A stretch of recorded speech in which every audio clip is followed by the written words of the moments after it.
Dans cette capsule vidéo, on va chercher à comprendre comment il est possible en fait d'observer donc des interférences en un point M donné, sachant que deux sources S1 et S2 émettent des ondes de même fréquence.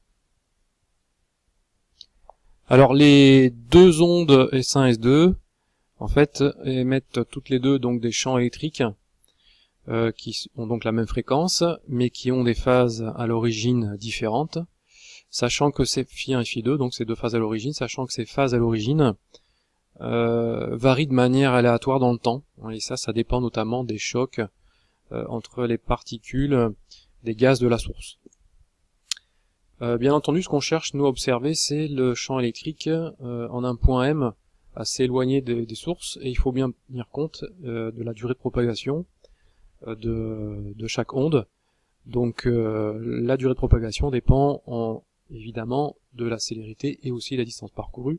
Donc S1m pour la première onde, S2m pour la deuxième. Donc l'idée c'est de voir qu'est-ce que va donner finalement la somme des champs électriques E1 et E2 au point M. Et pour ça donc on va utiliser un simulateur.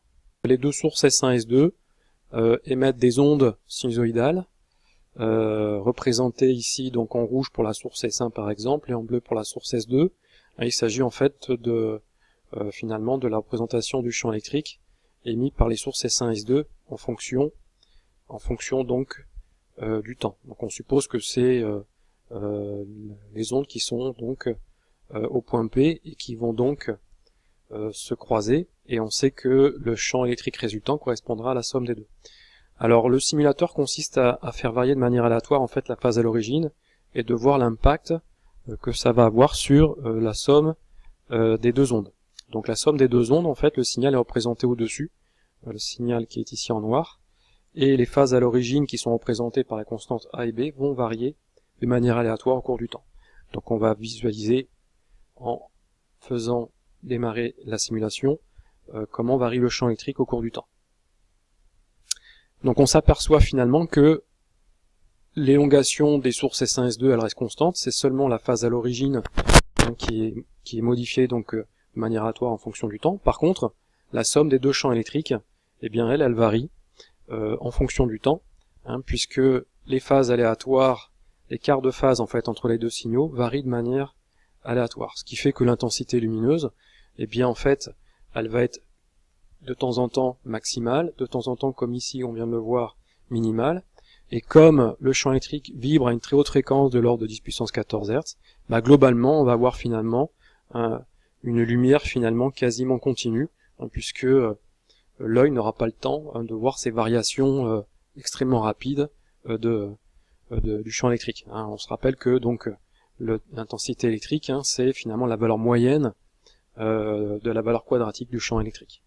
Donc finalement, si les phases à l'origine varient de manière aléatoire, si donc les deux sources S1 et S2 ne sont pas corrélées temporellement, c'est-à-dire que la phase entre les deux ondes n'est pas constante au cours du temps, et bien à ce moment-là, on n'aura pas d'interférence visible. Dans cette nouvelle simulation, donc les phases à l'origine pour les deux trains d'ondes varient toujours de manière aléatoire, mais par contre, elles sont identiques. Donc finalement, le déphasage entre les deux ondes ne va dépendre que de la différence de marche. Donc dans ce cas de figure, on voit bien que les phases à l'origine changent, puisque les trains d'ondes bougent finalement au cours du temps, mais en revanche, la somme des deux amplitudes, des deux trains d'ondes, cela donne une élongation maximale du champ électrique et donc une intensité maximale. Si on conserve toujours une phase à l'origine identique pour les deux trains d'onde mais qu'on modifie la différence de marche, eh bien on va avoir des interférences soit constructives soit destructives. Dans ce cas de figure par exemple, on voit qu'en faisant varier, en imposant des phasages supplémentaires qu'il y ait donc une différence de marche non nulle, on voit qu'ici par exemple le champ électrique diminue, ici jusqu'à devenir quasiment zéro, c'est-à-dire qu'on voit bien que les deux ondes ici sont en opposition de phase. Mais tout en étant en opposition de phase, le déphasage entre les deux, il reste constant au cours du temps. Ce qui permet d'avoir, de manière permanente, en fait, des interférences destructives. Donc si finalement on veut avoir des interférences visibles, il faut impérativement que le déphasage entre les deux ondes soit constant au cours du temps. Donc finalement, pour observer des interférences en un point P suffisamment éloigné d'une source, il faut utiliser un système interférentiel qui va nous garantir qu'à tout moment, les deux phases à l'origine φ1 et φ2 sont identiques à tout moment. On dit dans ce cas-là que les sources S1 et S2 sont corrélées ou cohérentes. Donc le premier système, c'est un système à division du front d'onde, c'est le premier à gauche, où en fait le front d'onde est divisé en deux dans ce cas de figure, et on obtient donc deux sources S1 et S2 qui vont émettre des ondes dont la phase à l'origine, les phases à l'origine sont identiques.